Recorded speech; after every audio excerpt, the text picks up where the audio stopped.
So, I don't know if I've told any of you guys this yet, but Twilight Princess is one of my favorite Zelda games. It all just feels really perfect to me. Now, could the graphics maybe be a little bit better? I mean, sure, but the game can't help that too much since it wasn't exactly a recent entry into the Zelda series. And not only does all of this make Twilight Princess a good game, the game itself gave the Zelda franchise a boost that otherwise might not have even happened. So, with all that said, here's the history of how the Zelda game Twilight Princess came to be, and how it saved the Zelda franchise. Let's get into it.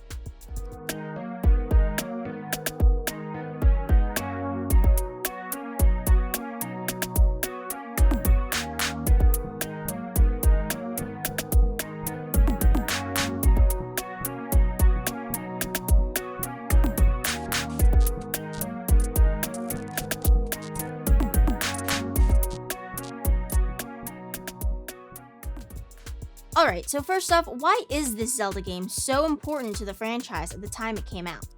The reason is that just before this, the game Wind Waker came out. Not the Wii U rendition that I thought was actually the original version of the game. No, this version. And comparing that to Ocarina of Time, it really didn't do well. Especially in the US, which is where Nintendo gets most of its revenue from their games. Nintendo of America argued that the reason for this was because of the style of the game, and that while Wind Waker had a really in-depth story to it, the cartoonish look of the characters made a lot of players pass up on it. And honestly, I could see this being the case. The Xbox had just come out in 2001.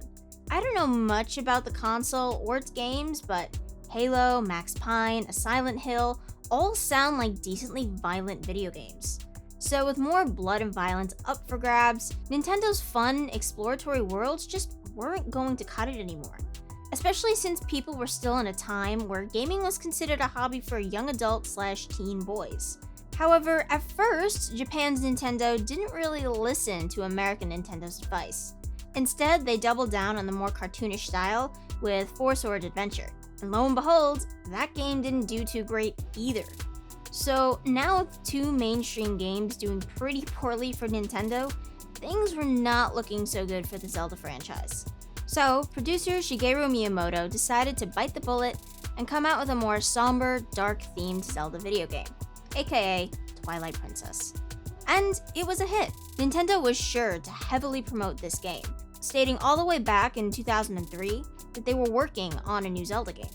By 2004, they launched a few teasers at the end of a convention, showing off some of the basic parts of the world. And just from that alone, they got massive positive feedback. And there hadn't even been any mention of what the official name of the game would be, or the additional mechanics, such as turning Link into a wolf. A lot of work went into this game, as, mind you, the last realistic 3D game that this company made was Majora's Mask. And even with that game, things were much more blocky and rough looking. Additionally, just like how the first ever Legend of Zelda game took from the Lord of the Rings books of J.R.R. Tolkien, the Lord of the Rings movies had just come out. So the big, open, yet dark-looking world of this game was heavily based upon those movies. Link and Friends, of course, got a makeover as well. Headed by creators Yasuke Nakano and Satoru Kakizawa, Nakano worked mostly on Link and the enemies, trying to give the Hylian hero a more wild look than in previous games, such as switching out his tights for some pants, darkening his overall color palette, and giving him a more wild-looking hairstyle. And interestingly, whatever the initial design for this wasn't used in the game. So I'm actually curious if that design was closer looking to what we got for Tears of the Kingdom Link. It's just a small theory that I'm basing off of really nothing, but I wouldn't put it past the creators to use an old design of Link now that it would be more relevant and useful. Anyway, while Nakano was working on all of that, Satoru Kakizawa was left to the design of most of the NPCs of the game. She expressed how hard this was for her since she was used to making more cartoonish types of characters, like the president from Pimpkin 2 and the Pianta species from Super Mario Sunshine.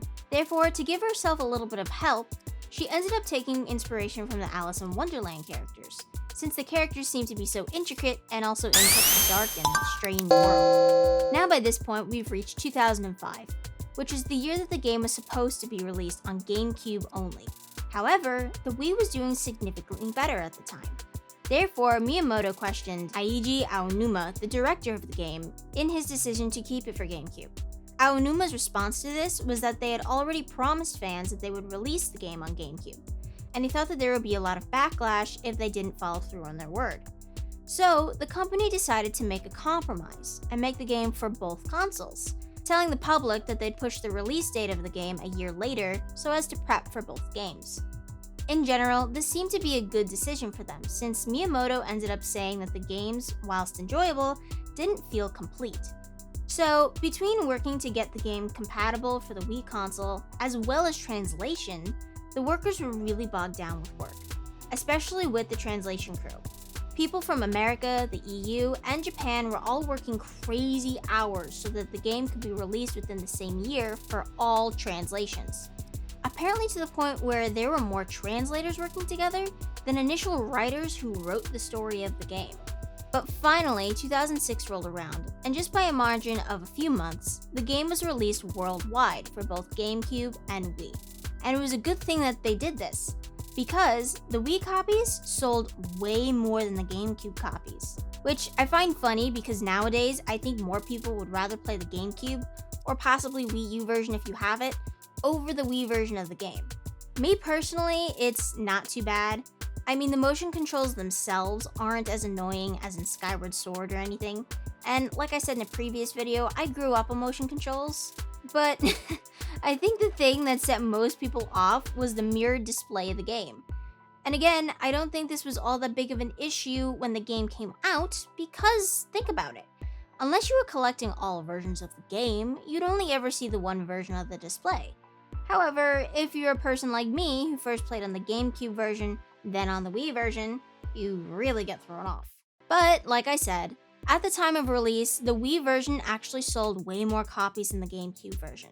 So it was definitely a good decision on Nintendo's part to sell it on both consoles. Otherwise, we might not even be having this video right now. Twilight Princess could have been a total flop. Lastly, I wanted to talk about the game itself a little bit, although more specifically Midna than the game.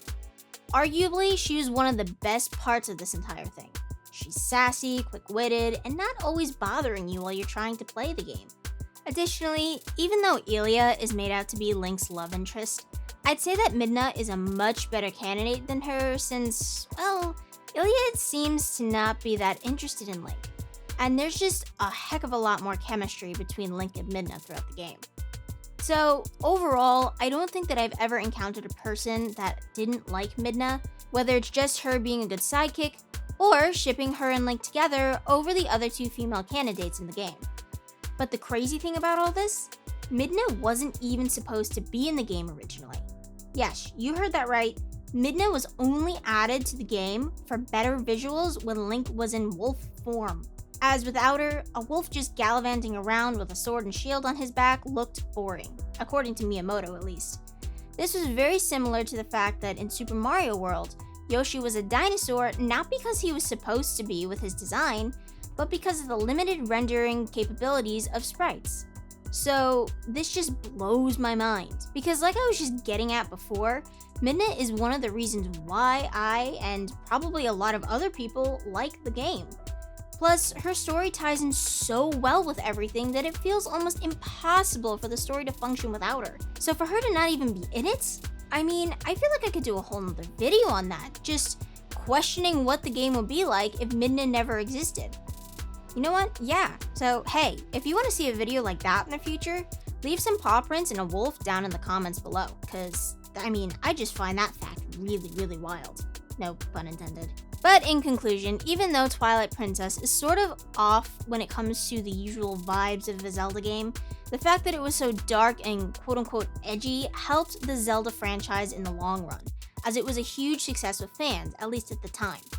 Additionally, I'd argue it helped balance out Zelda games in general.